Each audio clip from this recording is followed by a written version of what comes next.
안녕하세요. 보험의 안심의 송재성 변호사입니다. 많은 분들께서 너무 문의를 많이 주셔가지고 AI 기본법에 대해서 한번 말씀을 드려볼까 해요. 이 기본법이 시행된 게 1월 22일입니다. 개정 논의가 있고 국회 본회의를 통과한 거는 재작년 12월 중순경 되는데 시행일이 어제였던 거예요. 진보적인 법률이다 보니까 굉장히 추상적인 규정들이 많고 여러분들이 체감할 수 있는 법률 규정이 많지는 않습니다. AI 기본법 같은 경우에는 인공지능의 건전한 발전과 신뢰 기반 조성에 필요한 기본적인 사항을 규정함으로써 국민의 권익과 존엄성을 보호하고 국민의 삶의 질 향상과 국가 경쟁력을 강화하는 데 이바지하는 데 그 목적이 있다. 가장 중요한 게 고영향 인공지능하고 생성형 인공지능 AI 기본법 정의 규정 2조 제4호랑 5호에서 이야기를 하고 있는데 에너지 공급 관리, 원자력 시설의 관리, 의료기기, 금융 대출 심사 업무, 채용과 인사 관리 시스템 등의 인공지능을 사용한다. 짧게 줄여서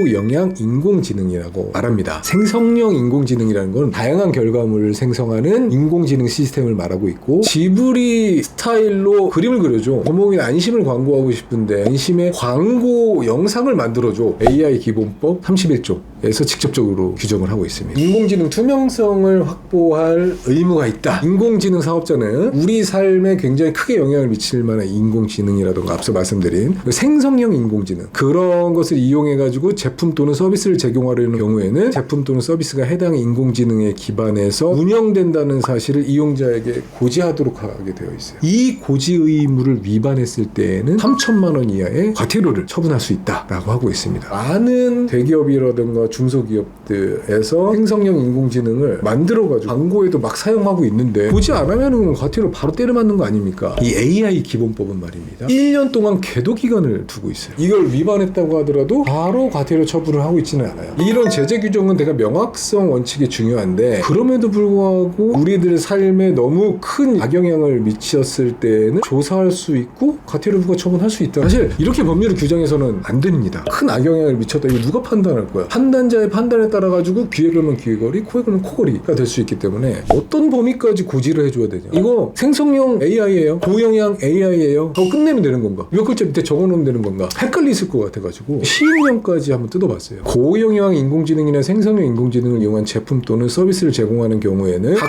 호의 어느 하나에 해당하는 방법으로 고지를 해야 된다. 시행령 23조에 규정을 하고 있는데 제품 등에 직접 기재하거나 계약서 사용설명서 이용약관 등의 기재, 이용자의 화면 또는 단말기 등에 표시해야 된다. 제품 등을 제공하는 장소에 인식하기 쉬운 방법으로 게시해야 된다. 그 밖에 제품 등의 특성을 고려하여 과기술정보통신부 장관이 인정하는 방법으로 게시를 해야 된다. 사실 이해 못할 바는 아닌데 해석을 하려면 또 한도 끝도 없이 해석이 되기도 해서 계약서라던가 사용설명서라던가 이용약관이 있는 제품 같은 경우에는 당연히 기재를 해야 되고요. TV라던가 뭐 어떤 매체, 뭐 유튜브라던가 사진의 형태로 제공돼야 된다고 한다면은 거기에 또 표시를 해야 되겠죠. 표시 방법에 관해서는 사람이 인식할 수 있는 방법으로도 표시를 해야 되고 기계가 판독할 수 있는 방법으로도 표시를 하도록 되어 있어요. 어려워요. 이게 무슨 말인지 잘 모르겠는데 저희가 이런 한국어를 사용하는 사람들이 일반적으로 알지 못하는 굉장히 극소수만한 줄임말을 쓴다던가 아랍어를 인식할 수 없는 사람인데 한국에 이건 아랍어로 생성형 인공지능이에요 라고 기재를 한다던가 이런 거는 굉장히 적절하지가 않겠죠. 표시를 했음에도 불구하고 이용자가 시각, 청각 등을 통해서 소프트웨어 등을 이용하여 쉽게 내용을 확인할 수 있는 방법으로 나이, 신체적, 사회적 조건들을 고려해서 고지 또는 표시할 것이라고 되어 있기 때문에 빡빡 속을 수 있게 표시를 해서는 안 된다. 3천만 원 이하의 과태료를 부과할 수 있다. 그 범위가 넓지 않나 라는 생각이 드는데 어쨌든 규정은 이렇게 되어 있고 실무적으로 얼마의 과태료를 부과할지는 아직은 몰라요. 왜 모를까요? 계도기간이라서 과태료를 부과받은 사람이 아직은 없기 때문이에요. AI 기본법 32조를 보면은 인공지능 안전성 확보 의무라고 그래가지고 인공지능 사업자가 학습에 사용된 누적 연상량이 대통령령으로 정하는 기준 이상인 인공지능 시스템의 안정성을 확보하기 위해서 다음 각호의 사항을 이행하여야 한다. 인공지능 수명 주기 전반에 걸친 위험 식별 평가 및 완화, 인공지능 관련 안전사고를 모니터링하고 대응하는 위험관리 체계를 구축하여야 된다고 기재가 되어 있어요. 우리의 삶의 위험성을 발생시킬 만한 인공지능이라고 생각하면 되지 않을까 싶어요. 사람처럼 행동하는 인공지능형 로봇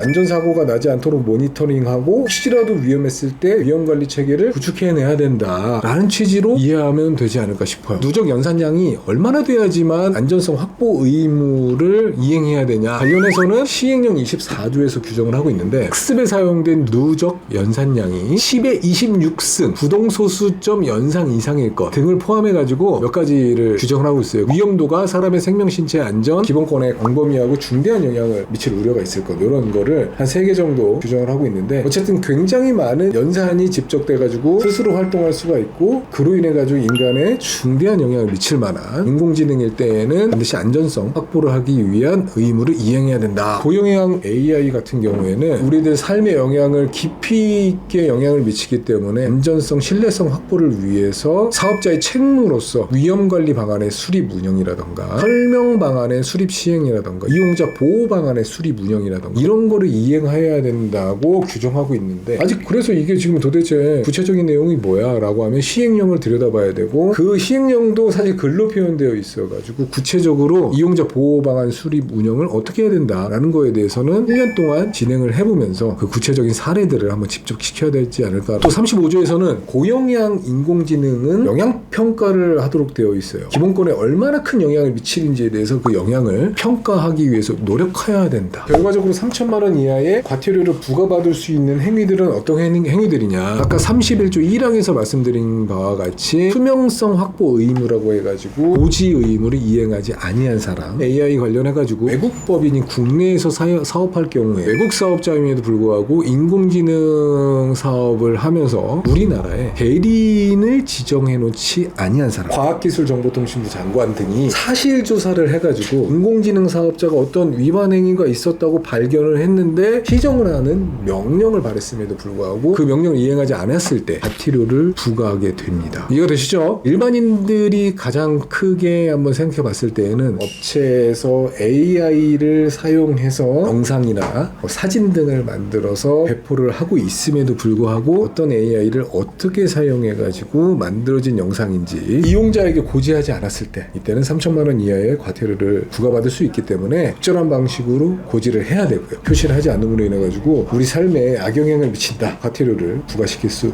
있을 것이다. 저작권 문제가 없는가에 대해서 문의를 주셨어요. 저작권은 인간의 창작을 기본적으로 하는 거기 때문에 AI가 만든 거에 대해서는 저작권이 있을 수가 없습니다. 인간의 창작성이 들어가지 않았기 때문에, 인간의 창의성이 들어간 인간의 저작물에 AI가 접목될 수가 있습니다. AI 기본법 31조 3항에서 예술적 창의적 표현물에 해당하거나 그 일부를 구성하는 경우에 저작물에 AI가 일부 접목됐을 때, 그때는 전시 또는 향유 등을 저해하지 않는 방식으로 고지 또는 표시할 수 있다. 기본적으로 AI물에는 저작권성이 인정될 수가 없는데, 저작물에 AI가 조금 접목됐을 때에는 완화해가지고 적절한 방식으로만 표시하면 된다. 어렵죠? 저도 어려워요. 케이크를 만드는 회사에서 문의를 주신 것 같은데, 여러 회사들이 만든 케이크를 한데 모아서 촬영한 게 아닌데 마치 한 곳에서 판매를 하고 있는 것처럼 AI가 만들어가지고 광고 영상으로 나가도 되냐, 적절한 방법으로 내용까지 고지를 해야 하지 않을까. 실제로 A업체, B업체, C업체 케이크를 한 곳에서 판매하고 있지 않은데 허구로 만들어서 판매하고 있는 것처럼 표시하는 거는 일반인 입장에서는 헷갈릴 수 있단 말이죠. 그리고 초상권에 대한 질문도 해주셨어요. 외모라든가 얼굴이라든가 신체, 이런 부분들에 대해서 인정이 되는 거기 때문에 AI에 대한 초상권은 걱정하실 필요는 없으실 것 같아요. 예를 들면 AI로 차은우랑 똑같이 만들어서 광고를 하면 손해배상 청구를 당할 수 있기 때문에 직접 컨택을 하셔가지고 동의를 받고 비용을 지불하고 광고를 한다던가 배포를 해야 될 필요성이 있다고 생각됩니다. 새로 생긴 법률이기 때문에 집적된 사례들이 없으니까 다른 법률의 해석을 유추해가지고 요 법률을 해석해가지고 여러분들께 알려드릴 수도 있는 부분이니까 차라리 여기까지 할 테니까 AI 관련한 사업을 하시는 분들이라던가 관련해가지고 궁금한 사항이 생기신 분들 언제든지 연락을 주시길 바랄게요. 구독과 좋아요 눌러주실 거죠? 안 누르면 때린다.